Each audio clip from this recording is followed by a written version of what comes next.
Channel. I hope आप सभी अच्छे होंगे। तो आई विश सभी अच्छे हो और गुड मॉर्निंग एवरीवन। और सुबह मेरी तबीयत नहीं सही थी एक्चुअली, तो मैं उठ नहीं पाई थी। तो मैं मतलब कि इस वजह से आज काम लेट हो गया था, इस वजह ब्लॉग भी लेट आ रहा है। तो फैमिली हस्बैंड ने मेरे मतलब मुझे बहुत हेल्प करते हैं, बहुत ज़्यादा, वैसे शुरू से ही करते हैं। तो आज मेरी बहुत ज़्यादा मतलब सर्दी लग गई थी, जुकाम था, तो पेट में भी थोड़ा सा दर्द हो रहा था। तो इस वजह से फैमिली में ब्लॉग नहीं डाल पा रही थी। और आप लोगों को इतना आप लोग प्यार, इतने प्यारे प्यारे हम दोनों की जोड़ी पे आपने कमेंट किया है, तो तहे दिल से thank you so much. I love you सभी मेरी बहनों को, मेरे भाइयों को, जो इतने स्वीट स्वीट कमेंट करते हैं, इतना प्यार भरा मुझे सपोर्ट दे रहे हैं। और आज का ये ब्लॉग मेरी दीदी के लिए है। दीदी मेरी, उनके भी 1K कंप्लीट हो चुके हैं, तो मुझे नहीं पता था इतनी जल्दी हो जाएंगे उनके। तो इसलिए कॉन्ग्रेचुलेशन। और पार्टी चाहिए दीदी, पक्का मैं जब भी आऊँगी मुझे पार्टी चाहिए। और बाकी मैं यहीं से एंजॉय करूँगी। और मैं दीदी के लिए कुछ चीज़ें बोलना चाहती हूँ। तो दीदी ने बहुत इस पे यूट्यूब पे बहुत मेहनत किया है, बहुत ज़्यादा मेहनत उन्होंने भी किया है। तो आप लोग, मैं उनकी आईडी यहाँ मेंशन कर दूंगी, आप लोग उनको वहाँ से जाके फटाफट सब्सक्राइब कर लेना। और जो प्यार सपोर्ट मुझे दे रहे हैं उन्हें भी दीजिएगा। तो और मैं ज़्यादा नहीं, इस ब्लॉग में केवल आपको अपना मैं दीदी के बारे में बताना चाहती थी। उनके 1K कंप्लीट हो चुके हैं। और अभी मैं मतलब कि मेरा सारा काम हो चुका है। और अभी देखिए मुझे सर्दी लग रही थी, तो मैंने ये पजामा पहन लिया। और पजामे के नीचे देखो क्या, एक मिनट मैं दिखाती हूँ आपको। ये देखिए पजामे के नीचे भी मैंने पहन रखा है, क्योंकि सर्दी बहुत है फैमिली, यहाँ कानपुर में बहुत सर्दी है। तो आई होप आप लोग समझेंगे, इसलिए व्लॉग नहीं आ पा रहा था। और थोड़ा सा नेट प्रॉब्लम की वजह से है। तो मैं अगले मंथ तक कोशिश करा के मैं वाईफाई लगवा लूँगी, जिससे मुझे दिक्कत नहीं होगी। तो इन्होंने बोला है ये लगवा देंगे, बाकी मुझे इन पे भरोसा है, लगवा देंगे। तो अभी फैमिली में आज इस ब्लॉग में कुछ दीदी की तरफ से, अपनी तरफ से कुछ एक थॉट देना चाहती हूँ आप लोगों को। मैं उन सभी लड़कियों के लिए जो मैंने अपनी लाइफ में मतलब कि जो मैंने एक्सपीरियंस लिया है, वो मैं आपके साथ शेयर करना चाहती हूँ। बहुत सारी मेरी सिस्टर हैं, बहुत सारी मेरी बहनें ऐसी हैं कि जो मतलब कि अपने घर पे रहती हैं, अपने मायके में रहती हैं, ससुराल को छोड़ के, जो भी है। क्योंकि मैं भी काफ़ी दिन थी। तो मैं सच बताऊँ, जो चीज़, जो खुशी अपने ससुराल में मिलती है, वो खुशी मायके में नहीं मिलती है, मैं सच बताऊँ। और ये भी मैं जानती हूँ, कोई अपनी खुशी से मायके में नहीं रहता, या तो उसकी पटती नहीं है, या और भी बहुत सारे हस्बैंड से नहीं बनती है, या बहुत सारी चीज़ें होती हैं। तो जिनका मतलब पॉसिबल है, जो जिनका पॉसिबल नहीं है उनकी मैं बात नहीं करूँगी। लेकिन जिनका पॉसिबल है, वो कोशिश करके अपने परिवार के साथ रहें।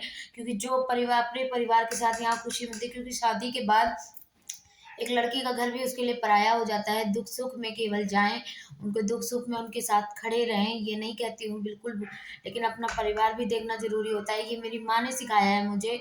और बाकी चीज़ें, जो आप लोग मेरे फेस का ग्लो, मेरी चेहरे की खुशी, ये भी आप देख रहे होगे ना, तो ये केवल केवल अपने घर में होने की वजह से ही होता है। मैं वहाँ रहती थी ना, डिप्रेशन में रहती थी, टेंशन में रहती थी, क्या होगा, मेरे पापा को लोग बोलते होंगे, मुझे बोलते होंगे ससुराल नहीं जाती है, और बहुत सारी एवरीथिंग चीज़ें होती। तो मैं यही बोलूँगी, जो माँ बाप हमारे लिए सोचते हैं, जो हमारे माँ बाप हमारे लिए करते हैं ना, वो कभी गलत नहीं होता है। हमेशा कहीं ना कहीं आप उसको इनडायरेक्टली आप देखने की कोशिश करते हो। आप देखोगे ठीक से, अच्छे नज़रिए से देखोगे, आपको पता चलेगा हमारे माँ बाप हमारे लिए अगर कुछ करते हैं तो अच्छे के लिए करते हैं। और ये आज नहीं तो कल आपको समझ में आ जाता है, लेकिन तब बहुत देर हो जाती है। हम उस चीज़ को एहसास नहीं कर पाते हैं। हमारे माँ बाप कितना खर्चा करके, कितना सब कुछ, चार समाज में इज्जत बनाते हैं, हमारी शादी करते हैं, 500 लोगों का खर्चा, खिलाना पिलाना, बहुत सारी चीज़ें होती हैं।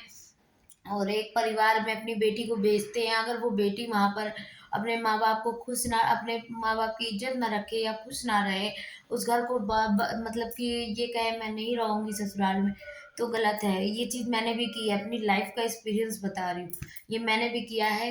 क्योंकि जब मैं नई नई आई थी ना, तो अगर मेरी मम्मी मतलब मेरी सास डांटती थी मुझे, तो मुझे खराब लगता था, मुझे बुरा लगता था। लेकिन अब वो चीज़ें मुझे बुरी नहीं लगती हैं, क्योंकि आज साल 1.5 साल हो गए, क्योंकि मुझे ये चीज़ एहसास हुई कि अगर वो डाँटती हैं, तो अगर उनकी जगह मेरी माँ भी तो डाँटती है मुझे। माँ तो मेरी बेलन चिमटा उठा के मारने लगती है। अगर वही सास मारती है तो हम लोगों को बुरा लगता है। सास वही चीज़ को डाँटती है तो हमें बुरा लगता है। लेकिन नहीं, ऐसा कुछ भी नहीं है। और वही चीज़ें वो डाँटती थी, मतलब थोड़ा-सा रूडली बिहेव है उनका, मेरी मम्मी का। तो इसका मतलब ये तो नहीं कि मैं हम उनसे नफ़रत, क्योंकि उनके अलावा इस घर में हम लोगों का कोई बड़ा बुज़ुर्ग नहीं है, हमारी दादी हैं। तो दादी मतलब दूर रहती हैं, बाकी हमारे इस घर में हमारी मम्मी ही हैं जो सबसे बड़ी हैं। तो अब मैं कोशिश करती हूँ कि मैं उनकी बात का बुरा ना मानूँ और कोशिश करूँ अपनी ज़िंदगी में आगे बढ़ने की, क्योंकि ठीक है, डाँटेंगी और डाँटेंगी नहीं, समझाएँगी नहीं, तो हम लोग अपनी गलतियों का एहसास नहीं करते। मुझसे भी कुछ गलतियाँ हुई। मैं ये नहीं कहती हूँ मैं बहुत अच्छी हूँ, मुझसे गलतियाँ नहीं होती, होती हैं। क्योंकि मैं भी नई-नई आई थी, मैं 11 बजे सो के उठने वाली थी। यहाँ मुझे जल्दी उठना पड़ता था, तो मुझे दिक्कत होती थी। तो मम्मी अब मुझे दिक्कत नहीं होती, अब मैं जल्दी उठ जाती हूँ, मुझे कोई प्रॉब्लम नहीं होती। तो बहुत सारी चीज़ें होती हैं, जब हम अपने आप को बदलने की कोशिश करेंगे, टाइम से उन्हें खाना देंगे, टाइम से उनकी बातें सुनेंगे, बात को मानेंगे, तो ऐसा नहीं है कि उन्हें पागल कुत्ते ने काटा है कि वो हमको मारने के लिए दौड़ेंगी या हमें काटने के लिए दौड़ेंगी, ऐसा नहीं है। तो मैं उन हर बहनों से बोलना चाहती हूँ, मेरी हर एक सिस्टर से बोलना चाहती हूँ, जो ये रट लगाते हैं कि मैं अपने घर जाऊँगी, मायके जाऊँगी, तो मायके वाले कभी ज़िंदगी भर कोई मायके वाला नहीं रख पाता, कितना भी करोड़पति क्यों ना हो। जो सुख, जो सुकून अपने पति के घर पे मिलता है ना, वो और कहीं नहीं होता है। जो इज़्ज़त सम्मान आपको आपके पति के नाम जुड़ने से होता है ना, वो इज़्ज़त सम्मान आपको और कहीं नहीं मिलेगा। इस चीज़ का मैंने एहसास किया है। मैं जब अपने घर पे रहती थी ना, तो मुझे ऐसा खुद में फ़ील होता था कि मुझे कुछ लोग हैं ऐसे ट्रीट करते थे जैसे मैं मतलब कि भिखारी हूँ, मैं मतलब बहुत सारी मतलब डाउन अर्थ की हूँ, बहुत सारी चीज़ें मुझे एहसास हुई। लेकिन मैं अपने हस्बैंड के साथ होती हूँ, अपने घर पे होती हूँ ना, तो मुझे एक अलग ही एटीट्यूड आ जाता है, मेरे अंदर एक अजीब-सा मतलब एक फ़ीलिंग होती है कि हाँ, मेरे पीछे कोई खड़ा है। मतलब मुझे कोई दिक्कत नहीं है, मेरे पीछे बंदा खड़ा है करने के लिए सब कुछ। तो मैं इस चीज़ को लेके बहुत स्ट्रॉन्ग फ़ील करती हूँ अपने आप को। तो मैं उन हर बहनों से कहना चाहती हूँ कि आप भी अपने हस्बैंड को समझने की कोशिश करिए। अपने परिवार को थोड़ी-सी अगर कोई कहा-सुनी होती भी है, तो उसको एडजस्ट करने की कोशिश करिए। मैं ये दीदी की बात को मैं आपको अपने मुँह से कहना चाह रही हूँ। ये मेरे दीदी के लफ्ज़ थे जो दीदी ने मुझे समझाया था कि माँ-बाप है, माँ-बाप अगर तुम्हारे डाँटेंगे तो क्या तुम नहीं बर्दाश्त करोगे? तो दीदी ने मुझे समझाया और मैं उन बहनों को बताना चाहती हूँ कि ऐसी कोई गलती मत करना कि इन फ्यूचर आपको बहुत पछताना पड़े। बहुत मतलब बहुत। मैं यहाँ रहती हूँ, मुझे कोई चीज़ की दिक्कत नहीं होती है, मतलब मैं जैसे मैं बोल दूँ मुझे ये चाहिए, वो चाहिए। हाँ, वो 4 दिन बाद आएगा लेकिन आएगा ज़रूर। ये चीज़ मैंने नोटिस की है और मैं किसी की नहीं बात करती हूँ, मैं अपने हस्बैंड की करती हूँ अपने साथ। मतलब इन लोगों से अगर मैं बोल देती हूँ तो वो चीज़ मुझे मिल जाती है, चाहे 2 दिन बाद मिले लेकिन बंदा मुझे देता है लाके। तो वो चीज़ मैं एक यही कहूँगी, जो इज़्ज़त-सम्मान आपका आपके पति के साथ होगा मायके में, वो आपका अकेले नहीं होगा और मायके में ही नहीं, कहीं भी आप जाओ, किसी भी परिवार में जाओ, जो इज़्ज़त-सम्मान आपको आपके पति के साथ मिलेगा, वो कहीं नहीं मिलेगा। तो बस मैं यही बोलना चाहूँगी कि अपनी प्यारी-प्यारी बहनों से कि जो अपने ससुराल वालों से लड़ के या अपने पति से लड़ के अपने मायके में है, मैं जानती हूँ हर किसी की सिचुएशन एक जैसी नहीं होती। किसी के ससुराल वाले बहुत भी खराब होते हैं और किसी के बहुत बेकार होते हैं। क्योंकि अगर लड़कियाँ ससुराल में कुछ गलत करती हैं ना, तो उँगली माँ-बाप पे उठती है। तो मैं बस यही कहूँगी कि आप लोग ऐसा कोई काम ना करें कि जिससे आपके माँ-बाप के चरित्र पे उँगली उठे, आपके माँ-बाप के संस्कारों पे उँगली उठे। तो आपको वो बन के दिखाना है कि आपको अभी मैं आप देख सकते हैं, अभी मैंने टी-शर्ट पहन रखा है, लोअर पहन रखा है। तो ऐसा नहीं है, मेरे ससुराल में कोई भी रोक-टोक नहीं है। रोक-टोक बस ये है कि मैं अंदर रहूँ। अभी मैं देखिए मम्मी के रूम में बैठी हूँ, मुझे कोई दिक्कत बस ये है कि हाँ, आप अपने सास से, अपने जेठ से पल्लू करके रहिए, मतलब पल्लू मतलब कि सर से लगा के रखिए। इतना इज़्ज़त सम्मान देना ज़रूरी है। बाकी मैं वीडियो बनाती हूँ, क्या मेरी सास वीडियो नहीं देखती हैं, मेरे जेठ ने सभी वीडियो मेरी देखते हैं, मेरे चाचा-ससुर भी देखते हैं, मेरी दादी भी देखती है, सभी देखते हैं।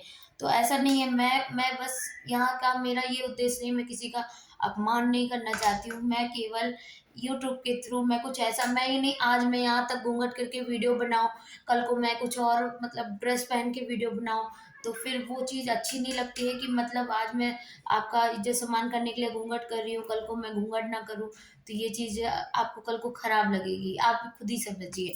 तो परमानेंट जैसे आपकी जो रियलिटी है, जैसे आप हमेशा रह सकते हो, वैसे ही लोगों के सामने दिखाने की कोशिश करिए और हमेशा अपने परिवार को थोड़ा सा समय मैंने भी नहीं समझा, जिसका खामियाजा मैंने बहुत दिन तक भुगता है। और बहुत मैं रोई हूँ, बहुत मैं तड़पी हूँ और बहुत चीज़ों से। और मैं यही अपनी बहनों से कहूँगी, कभी किसी के चक्कर में अपना घर मत बर्बाद करिए, अपना परिवार मत बर्बाद करिए। अपने परिवार को समझने की कोशिश करिए, थोड़ा एडजस्ट आप करिए, थोड़ा एडजस्ट आपके परिवार वाले करें, वही रिश्ता आपका बच जाता है। क्योंकि बहू भी एक बेटी होती है और सास भी माँ होती है, कोशिश करके एक दूसरे को समझने के। लेकिन हम लोग तो, जैसे मैं नई नई आई थी ना, तो मुझे मम्मी डांट देती थी, तो मुझे बहुत बुरा लगता था कि ये मुझे डांट रही हैं, मेरी क्या गलती है।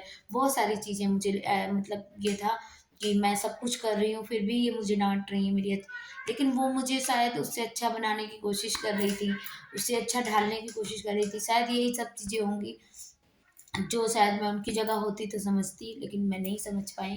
तो फैमिली में अपनी बहनों से यही बोलूँगी कि आप लोग भी अपने परिवार के साथ रहिए, जो इज़्ज़त सम्मान आपको उनके साथ मिलेगा, आपको कहीं नहीं मिलेगा। तो चलिए मैं ब्लॉग का एंड करती हूँ और एक बार फिर से दीदी को 1K की हार्दिक शुभकामनाएँ। और दीदी, केक मेरा बाकी रहेगा यूट्यूब वाला, अगर मैं हो सका, पॉसिबल हो सका तो मैं ज़रूर आऊँगी, और नहीं हो सका तो उसके लिए सॉरी। अगर आप दिन में करोगी तो मैं आ जाऊँगी, रात में कर पाओगे तो नहीं आ पाऊँगी।